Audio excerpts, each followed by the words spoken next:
Fala galerinha, tudo bem com vocês? Aqui quem fala é o professor Peter e vamos imergir mais uma vez dentro do magnífico mundo das funções.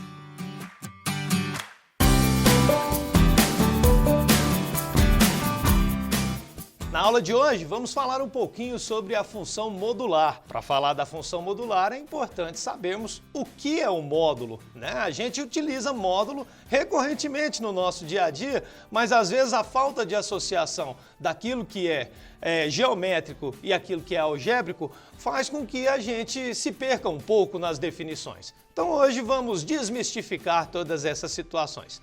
Primeiramente, então, é importante entendermos isso. O módulo do número real, que é representado dentro de uma barrinha, tá? Qualquer número representado dentro de uma barrinha de cada lado, na verdade está querendo te dizer o módulo desse número. Inclusive, a noção de módulo ela é muito utilizada também dentro da física, né? Uma vez que a gente procura, dentro de determinados estudos da física, determinar exatamente valores absolutos para determinadas coisas, uma vez que a questão de sinal está mais voltado para a orientação, né? Então a gente utiliza esta grandeza também em campos escalares, em campos vetoriais dentro da física, mas a definição é puramente matemática. A gente define o número módulo de x como sendo uma componente formada por duas situações distintas. Uma para quando os valores são positivos ou nulos, outra para quando os valores são negativos. Por exemplo, então, a gente colocou aqui o número x dentro do módulo. Quem que seria o módulo de x?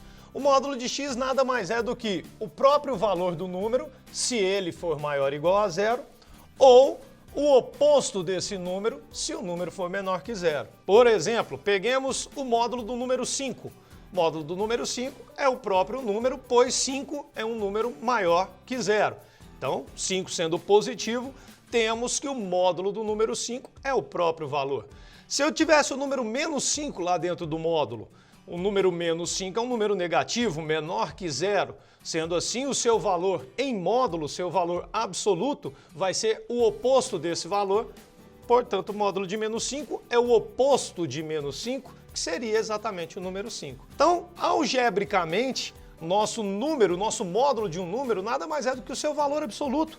É o valor positivo que esse número assume, independente do sinal que o antecede quando ele está dentro do módulo. Já geometricamente, que é a definição que mais nos traz uma clareza em relação a essa definição de módulo, na verdade, diz que a definição de módulo de número nada mais é do que a distância até a origem.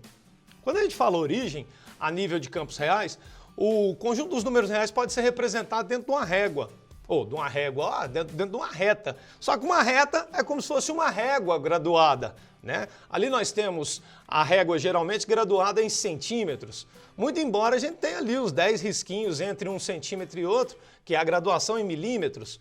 Entre cada milímetro você também tem uma infinidade de números e assim sucessivamente. Então, essa reta real nada mais é do que uma régona gigante e infinita. Ó, imagina uma régua dessa, ia ser bom levar para a escola, né? Então, a reta real, ela representa ali a posição que o número se encontra em relação a um ponto inicial que a gente chama de origem, tá? Lá no sistema cartesiano de eixo, nós temos duas retas reais. A origem é o ponto de cruzamento dessas duas.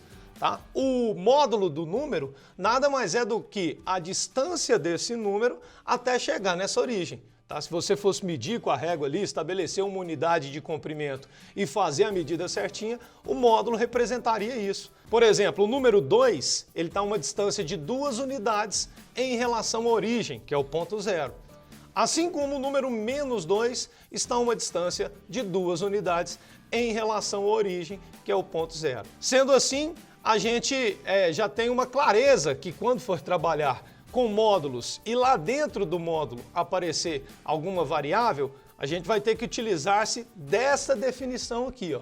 Sempre o camarada que está dentro do módulo vai ser o próprio número quando esse número for maior ou igual a zero, ou o camarada que está lá dentro do módulo vai ser o oposto do número quando o camarada for menor que zero. Nós vamos em breve, fazer um pequeno exemplo para a gente conseguir dimensionar isso dentro de uma concepção mais algébrica. Mas primeiramente vamos falar então, já que a nossa missão aqui são as funções, né? Primeiramente vamos falar um pouco das funções, né? Da função modular por si só.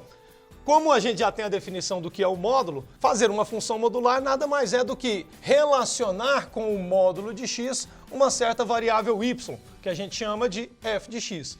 Então uma função do tipo f de x igual a módulo de alguma coisa, no caso módulo de x, é exatamente o que a gente chama de função modular. Essa função ela é um barato, cara, porque nas aulinhas passadas a gente falou um pouquinho sobre o domínio, o contradomínio e a imagem de uma função.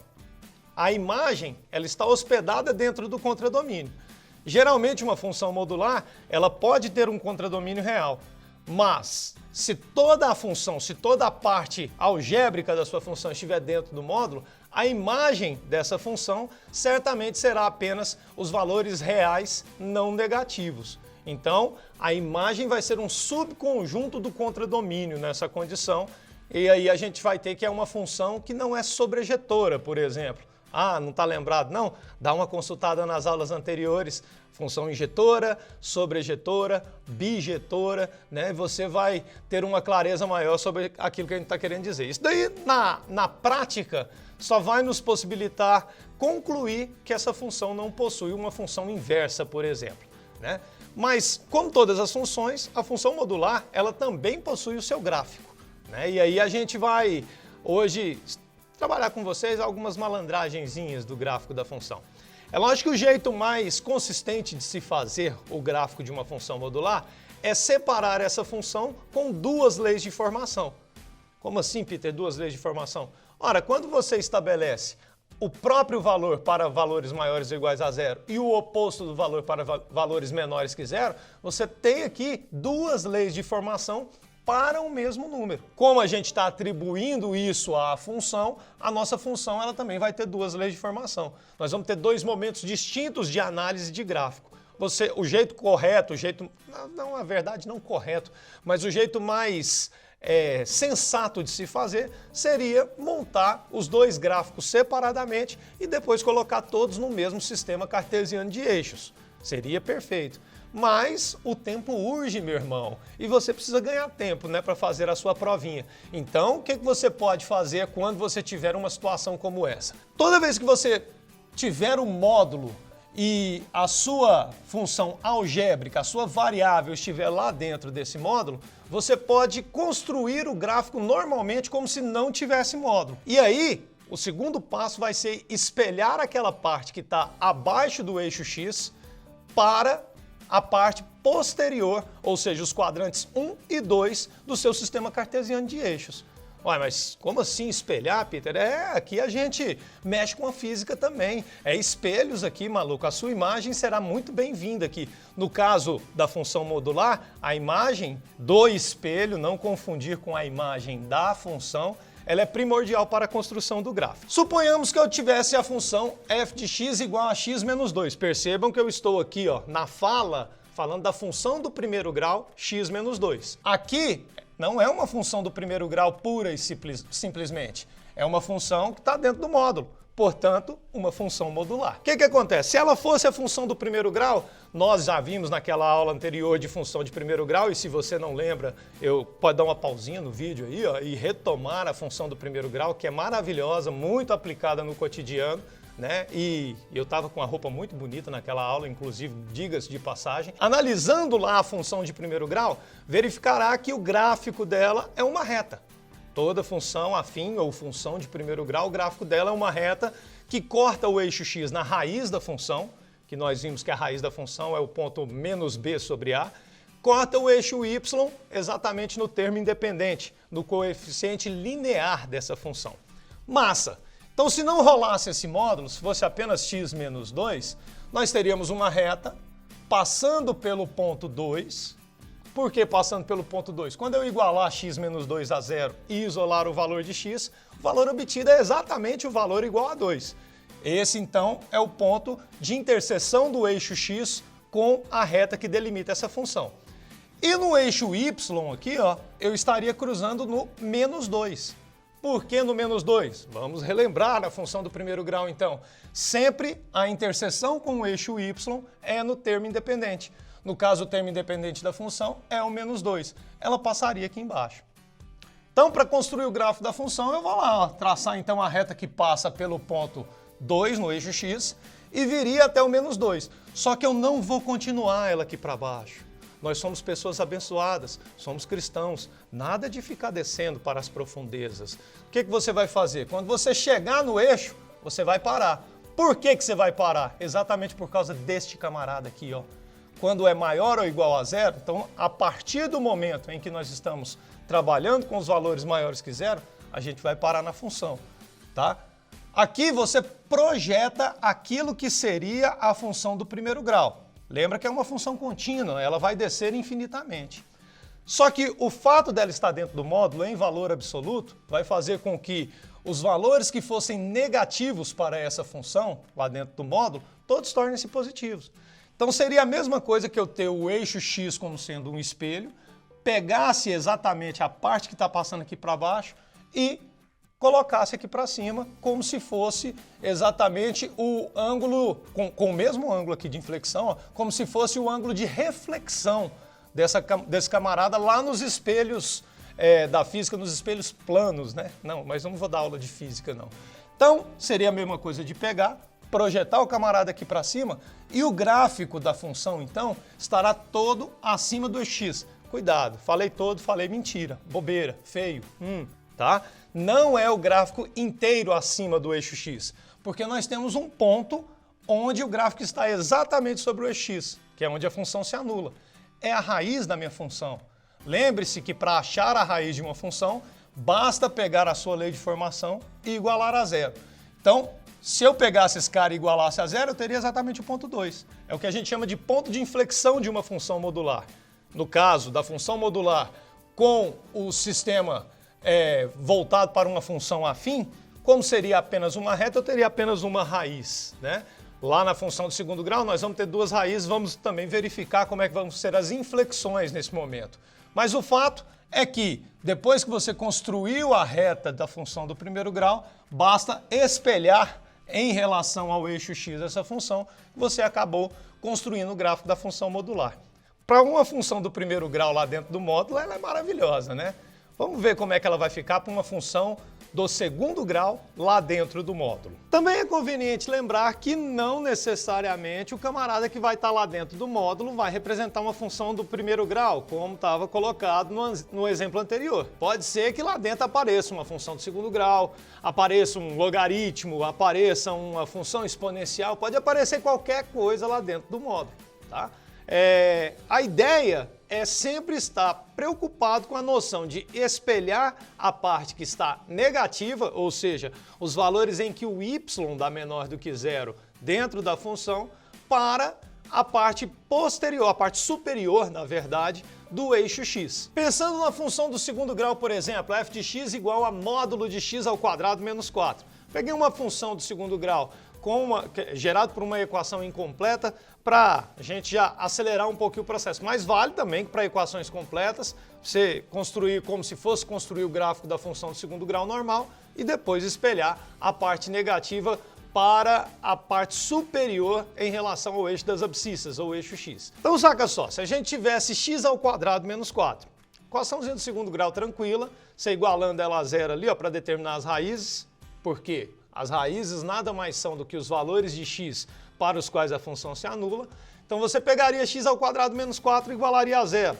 Bem bonitinho, pega o 4 que está negativo, passa para o outro lado positivo, tira a raiz quadrada desse valor, raiz quadrada de 4, 2. Lembrando que para a gente tirar uma raiz, uma coisa que está ao quadrado, passar para o outro lado raiz, vale tanto o valor positivo quanto o negativo. Resposta seria então mais ou menos 2. O que isso significa na prática? Significa que o nosso gráfico vai interceptar a função nos pontos 2 e menos 2, lá em relação ao eixo x. Titi também contou para vocês que na função, qualquer que seja ela, a interseção com o eixo y nada mais é do que o seu termo independente. No caso, se nós não tivéssemos o módulo, o termo independente seria menos 4.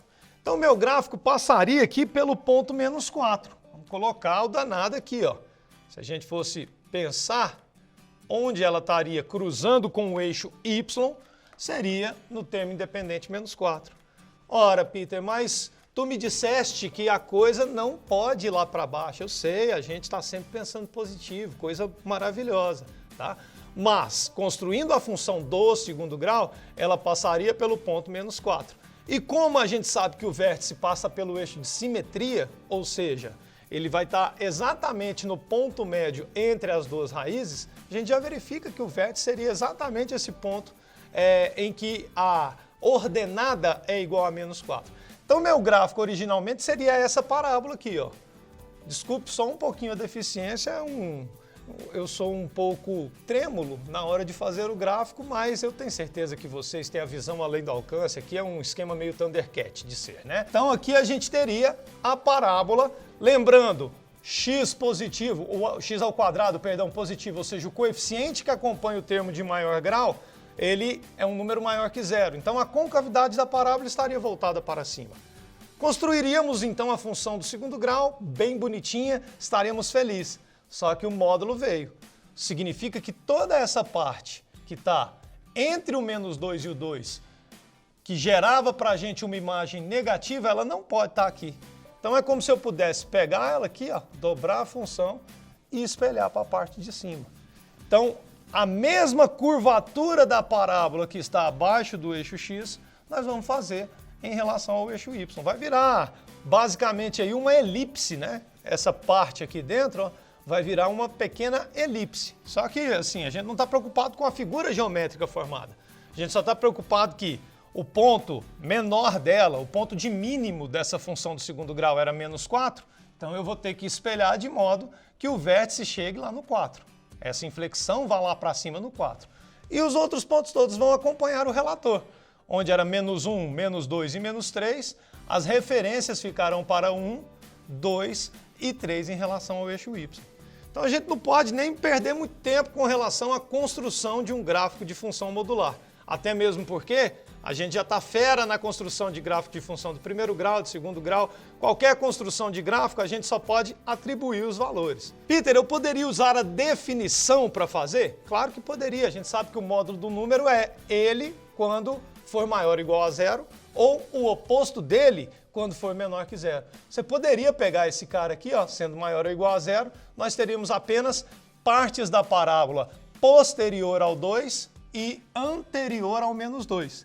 Se nós pegássemos a parte negativa, o oposto ficaria menos x ao quadrado mais 4. Opa, menos x ao quadrado é uma função do segundo grau com o a negativo, parábola com a concavidade voltada para baixo. Então, entre os valores de menos 2 e 2, a minha parábola estaria com a concavidade voltada para baixo, pegando exatamente naquele que seria o vértice da função, tá?